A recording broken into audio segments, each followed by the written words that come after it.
这是我见过最有劳模精神的荒野建造。年轻漂亮的越南妹子独自在丛林中搭建木屋，从砍伐木材到设计施工，从捕鱼采集到烧火做饭，就地取材，步步为营，一步步建设属于她的幸福家园。只修一间还不够，妹子走到哪里修到哪里，化身基建狂魔，恨不得把房子修满整片森林。看惯了欧美5大3粗的糙汉子，才发现他们的野外生存能力不一定比眉清目秀的小姑娘强。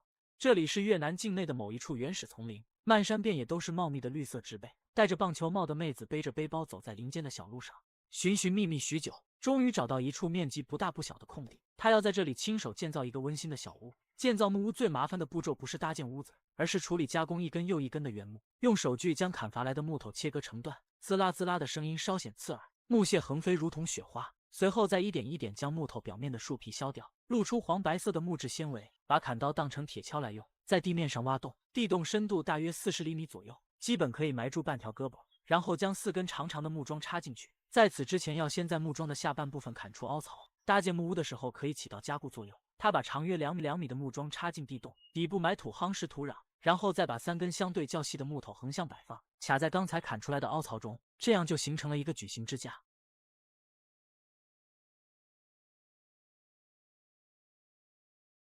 将基本等长的木材紧密地排列在一起，严丝合缝地铺在支架上，以此作为木屋的地板。地板和泥土之间保持一定距离，可以在一定限度上起到防水、防虫、防潮、防腐的作用。毕竟这里是森林，平时经常下雨，如果紧贴着地面安装地板，下雨的时候连木屋内部都会变得泥泞不堪。铺设好这一层地板，用锤子打钉固定，然后沿着后方2根立柱堆砌木墙。这里要注意，先加工木头两端，让木头两端的凹槽可以卡在立柱上，接下来再嵌入长钉，使得这面木墙更加坚固稳定和耐用。随后用同样的方式搭建左右2面墙壁，不需要太高，妹子的身高大概1.6米左右，把墙壁的高度垒到1.3米左右即可。毕竟还要考虑屋顶的高度，况且这里是野外，大多数情况下人都待在室外，在庇护所内可以平躺睡觉即可。眼瞅着就要到饭点，今天该吃些什么呢？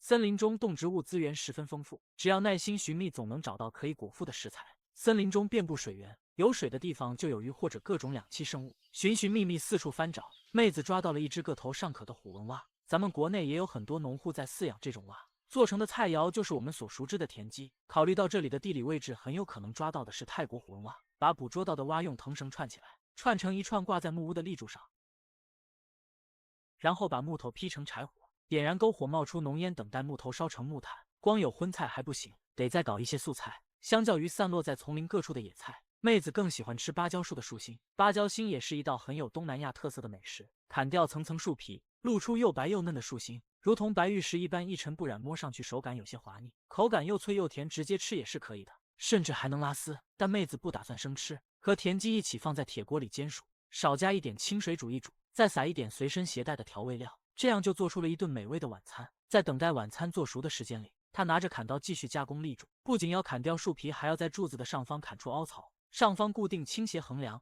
由前往后卡在凹槽里，直接铺好的木墙相连接，让屋顶具有一定坡度。下雨的时候，雨水会自然滑落。此时夜幕已经降临，小屋里吊着一盏提前充好电的灯泡，再配上室外的篝火，让自身所处的环境不再昏暗。把铁锅拿到一旁，打开锅盖，香喷喷的味道扑鼻而来，田鸡肉又香又嫩，和甜脆的芭蕉心可以说是绝配。妹子盘坐在木板上，品尝着这人间美味，恨不得一口一只田鸡。今天忙活了一天，可得好好犒劳一下自己。时候不早了，准备睡觉。从背包里拿出毛毯，还有一张有点薄的塑料布铺在屋顶，临时充当遮雨棚。就这样先将就着睡一晚，希望今天晚上不会下雨。可惜天空不美，怕什么来什么，半夜居然真的下起了雨。幸好下的雨并不大，只能说是蒙蒙细雨，不至于把人淋成落汤鸡。凌晨时分，天蒙蒙亮，山林中弥漫着浓浓的雾气，多亏了有塑料布的遮盖，妹子的衣服没有被雨水彻底打湿，赶紧起床套上一层雨衣。今天必须要把屋顶铺好，如果庇护所不能遮风挡雨，那岂不是白忙活了？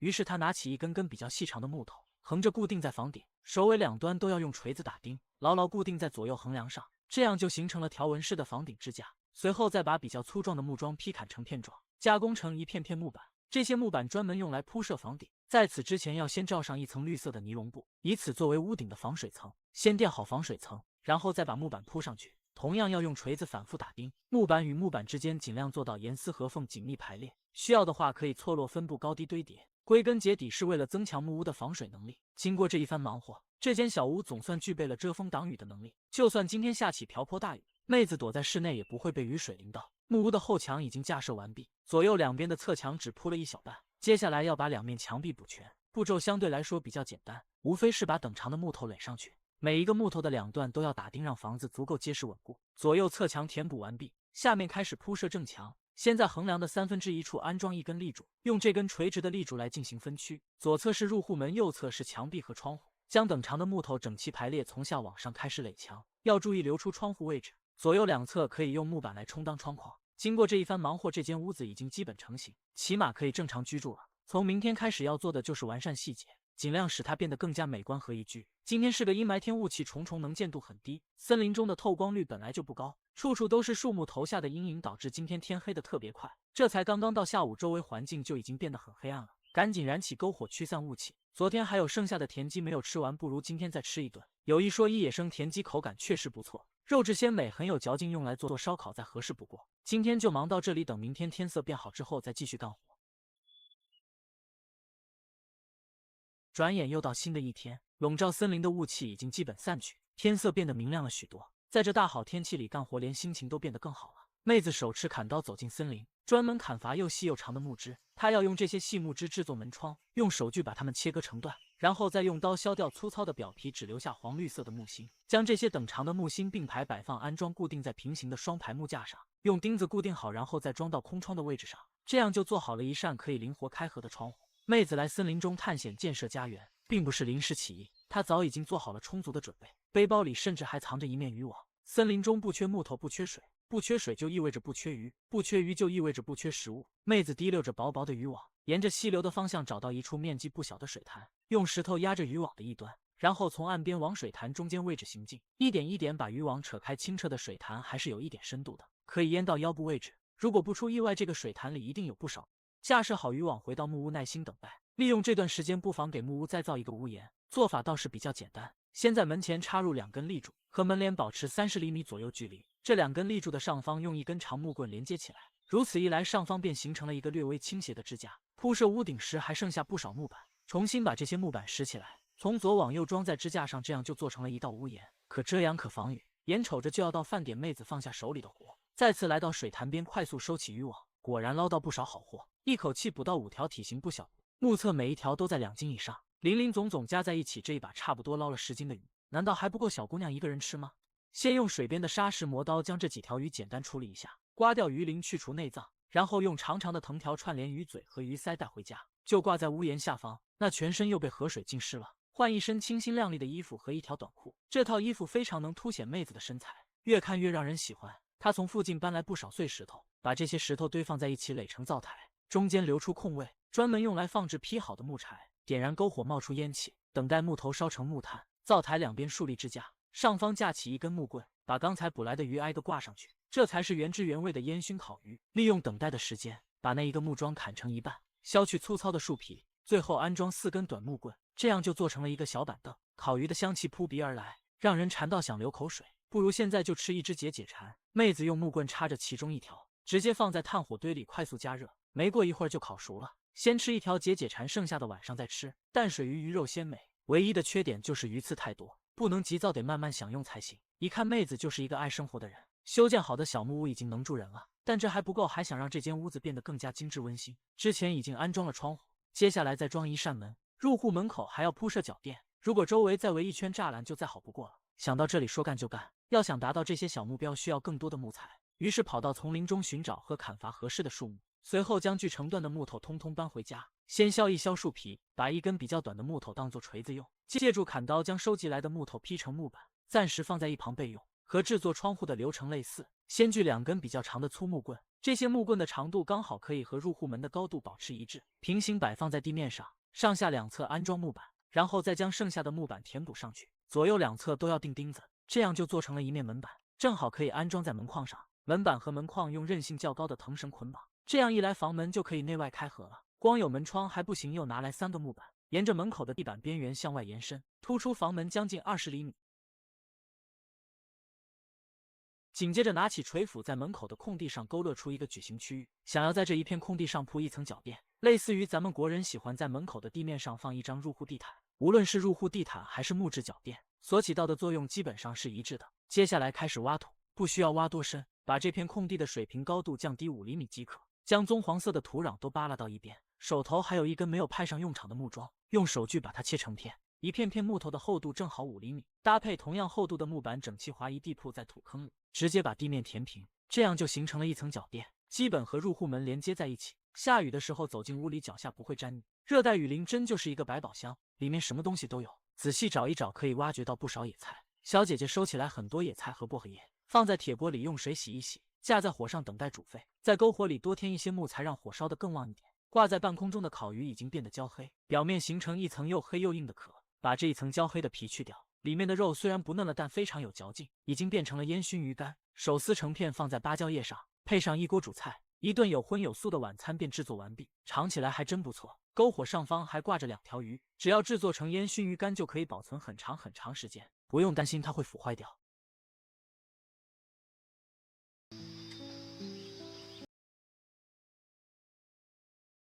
隔天早上起床，篝火已经熄灭，拿根木棍砍成木屑，重新点亮火光。妹子走进森林里寻觅适合做早餐的食材，植物的根茎或许是一个不错的选择，比如土豆、红薯之类的。很快她就找到了一株植物，底部生长着类似于地瓜一样的番薯，林中还有很多枯木以及各种奇形怪状的木头，比如妹子新发现的这一根，看上去和一个滑滑梯似的。这种好东西可不能错过，赶紧拉动手锯，截下一段带回家，指不定什么时候就能用到。女孩子一个人在森林中居住，本身就是一件很危险的事情，当然要考虑安全问题，所以妹子收起来不少木棍，用砍刀把木棍的一端削尖，像是一根根长矛。她打算用这些长矛围一圈栅栏，捍卫这片小小的领土。在此之前要先搭建一圈围栏。她在地面上挖出坑洞，把相对较粗的木头插进去，用绳子捆绑固定，绕着房子围成一圈，把加工好的长矛拿过来，斜着插进泥土里。长矛和长矛交叉摆放，尖锐的木刺统一向外，但朝向各有不同，有效防止野兽侵袭，同时也能避免陌生人翻墙而过，将入侵者抵御在门外。倘若发生打斗，每一根尖锐的长矛都是具有杀伤力的武器。刚才从森林中收起来的巨大树桩，此时也要派上用场。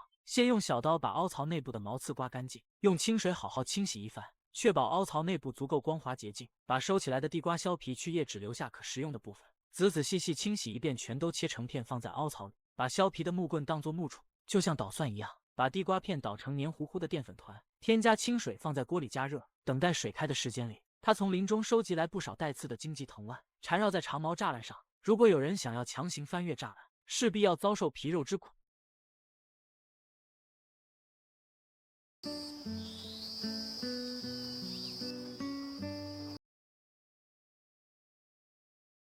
一锅白粥已经煮沸，以植物瓜皮作为喝粥的碗，再配上一只烤鱼，也算是一顿温馨的早餐。白粥滋味甜美，很是好喝。之所以铺设栅栏和荆棘，不仅仅是用来防动物的，最关键的还是用来防人。鬼知道会有什么样的陌生来客造访。说曹操，曹操就到。林中响起一阵脚步声，妹子赶紧躲进屋里，敞开门缝观察外面的动静。不知道过了多久，果然有人蹑手蹑脚溜过来，手里还拿着一根木棍，难不成是武器？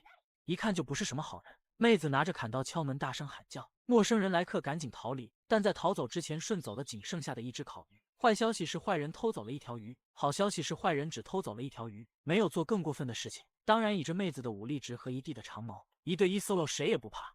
但不管怎么样，这间小屋的位置已经被人发现了，于是妹子换一身衣服重新出发，想要在附近再寻觅一处风水宝地，重新搭建一个备用庇护所。都说狡兔3窟，备用的庇护所多多益善。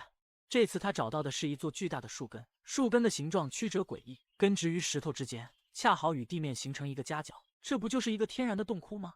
完全可以以此为基础搭建临时庇护所。先把树洞里的碎石头搬走，从林中砍伐不少竹子，堆放在一旁备用。利用巨大的芭蕉叶，本来不少泥土全都倒在树洞里，让地面变得平坦柔软，起码得像个人住的地方。用手锯把木棍锯成长度大致相等的木段，铺垫在这层泥土上，可供人临时栖居。奇形怪状的树根本身就是天然的支架，把处理好的竹段铺在树根表面，照样可以遮风挡雨。把杂乱的木棍堆放在树洞顶部，尽量不留空隙。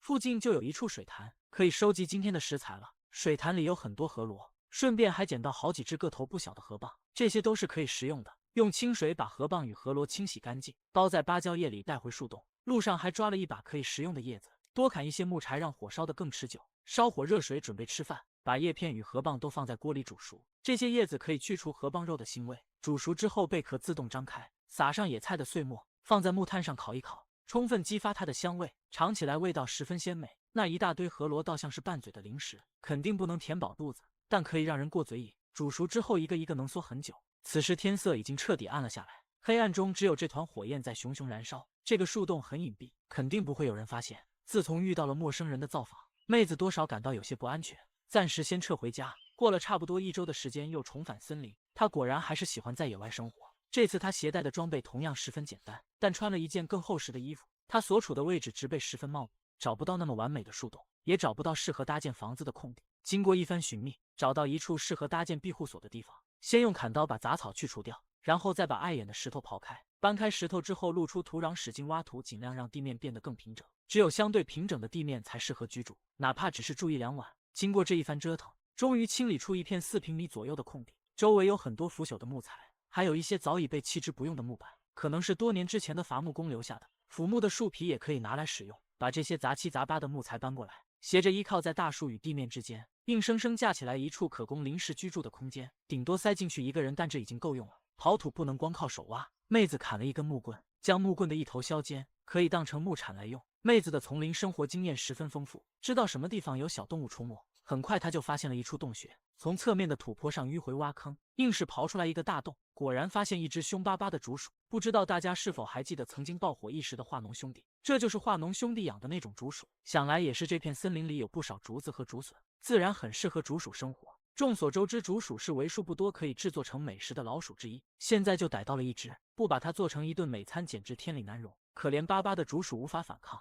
只能被妹子吊在身上拿回家。从林中砍伐来不少木柴，多削一点木屑，没过几分钟便点燃篝火，白色的烟雾从林间冒出，架上铁锅准备烧水。竹鼠已经感受到了死亡的到来，听到那沸腾的水声了吗？简直就是死神的低语，就像宰鸡一样，放血拔毛去除内脏一气呵成，用开水浇一遍去皮更顺畅。把竹树的所有毛都拔光，放在火上烘烤一番，毛绒竹鼠立马变成脆皮竹鼠。把脆皮竹鼠放在锅里炖1个小时，添加一些随身携带的调味料，看着香，闻着香，吃着更香。此时天色已经暗了下来，下起滴滴细雨。好在这间庇护所风吹不着，雨淋不着，防水效果还是可以的。借助充电灯的灯光和木炭的火光，妹子慢慢享用了这一顿美餐。刚才还活蹦乱跳的竹鼠，现在已经变成了一堆碎骨头。雨下得越来越大，听着滴滴答答的雨声，盖上毛毯酣然入睡。早上起床继续出发，把脏衣服换掉，穿上一套棕黄色的长袖外衣，戴着熟悉的棒球帽在林中穿梭。经过1上午的跋涉，他来到这片丛林的核心地带。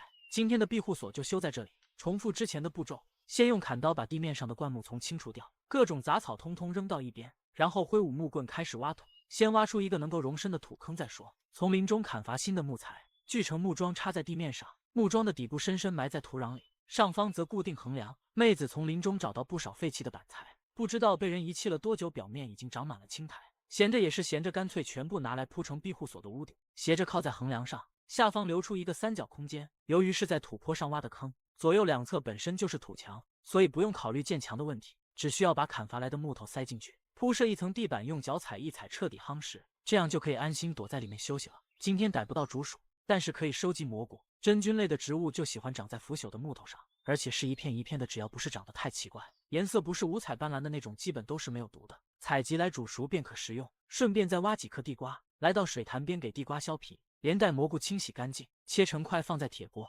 貌似是要做一锅地瓜蘑菇汤。灌满农夫山泉带回庇护所，拿来一大捧树枝，一根一根折断，把这些树枝放在土坑里，点燃篝火准备做饭。原以为妹子想要做地瓜蘑菇汤，没想到人家想做烤蘑菇和煮地瓜，2种食材原来是分开吃的。把这些蘑菇卷在芭蕉叶里，放在炭火上烘烤，等叶片烤焦的时候，就意味着蘑菇已经被烤熟了。撒点孜然或者胡椒粉，味道别提有多棒了。挖空的木瓜皮可以当做碗来用，怪不得妹子的上围如此傲人，原来每天都在瞒着兄弟们偷偷吃木瓜。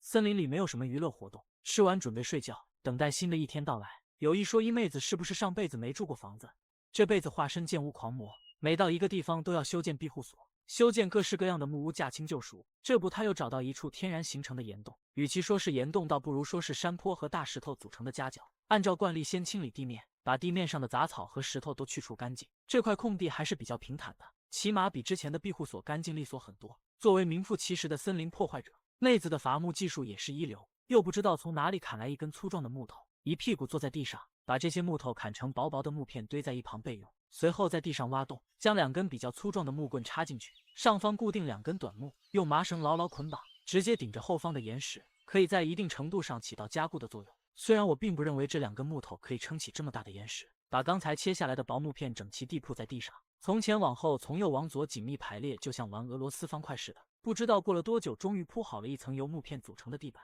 时间过得很快，天色又变得越来越暗，赶紧把灯点亮，趁着灯光把屋顶建好，以免半夜突然下起雨。隔天起床，晨雾未散，天上并没有滴落雨水。今天妹子要再次化身森林猎人，她找到一处隐蔽的地点，用8根长短不一的小木棍搭建了一处陷阱，把一根细树枝从中劈开，夹着好几只蚯蚓，用颇有韧性的麻绳捆绑着，以此作为诱饵。随后拿来草叶覆盖陷阱，别说小动物了，哪怕是人也分不出来啊！不确定猎物能不能上钩。现在妹子要返回庇护所，继续修缮这间小屋，搬来更多的木头架在门口，用绳子捆绑固定。森林中有不少腐朽的树木，这些腐木的树皮也有利用价值，用手一掰就能剥下来，铺在屋顶的木架子上，也能起到遮风挡雨的作用。妹子从地上捡来不少石块，垒成一圈围成灶台，一会儿用来烧火。她还需要更多的木片，把地板从室内延伸到室外，像是一条木质小道。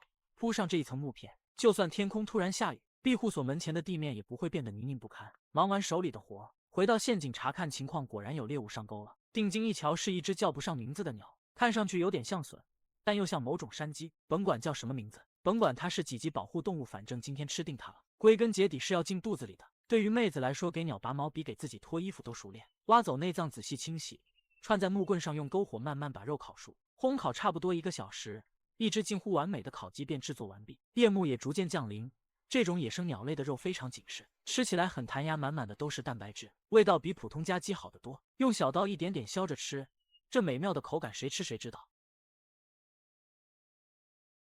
昨天晚上睡得特别早，醒来的时候天色才蒙蒙亮，晨雾弥漫尚未散去，但妹子已经开始着手考虑给自己造新房子了。不得不说，这姑娘真的很勤劳，同时也特别爱折腾，精力过于旺盛，拥有异常强大的持久力和耐力。一天不折腾就浑身难受，一天不造房子就憋得慌。她手持砍刀3下5除2，快速劈到1棵数米高的竹子，去除树枝和叶片，用肩膀扛着慢慢拖行。她先找到一处植被相对稀松的空地，在地上挖洞立起支架，把木头当成锤子，借助砍刀在立柱上砍出凹槽，可以把其他竹子卡在凹槽里。用完整的竹子搭建木屋太奢侈了，只要中间劈开缝隙，用手使劲一掰，就能把竹子掰成2半。先确保支架足够稳固，然后再把竹子整齐地铺在支架，用藤条捆绑固定，相当于做成了一面竹排。放在水里就能直接漂流，放在陆地上就可以当成地板来睡。竹排的上方恰好有一根粗壮的树干，这根树干横着向前生长，可以作为依托物辅助搭建木屋。将一根根竹子斜着靠在树干上，相当于搭建起一个3角屋顶，可以用于遮风挡雨。有竹子的地方就有竹笋，连大熊猫都知道这一点。竹笋可是个好玩意儿，又嫩又脆，可以食用。妹子在附近找来找去，挖出来不少竹笋，剥去竹笋皮，只留下白嫩的笋心，用小刀切成片，随后点燃篝火烧水，把切好的竹笋放在锅里煮熟，吃起来嘎嘣脆，属于那种越吃越过瘾的野生食材。熟悉的夜幕悄然落下，今天晚上就在这里睡觉，等待新的一天到来。妹子感觉自己有点累，这几天修建了不少木屋，每天不是在修房子，就是在去修房子的路上。如果未来有人来此旅游，看到这么多小木屋，恐怕怎么想也想不到，这些都是一个年轻的小姑娘亲手造出来的，真不愧是荒野求生界的老母。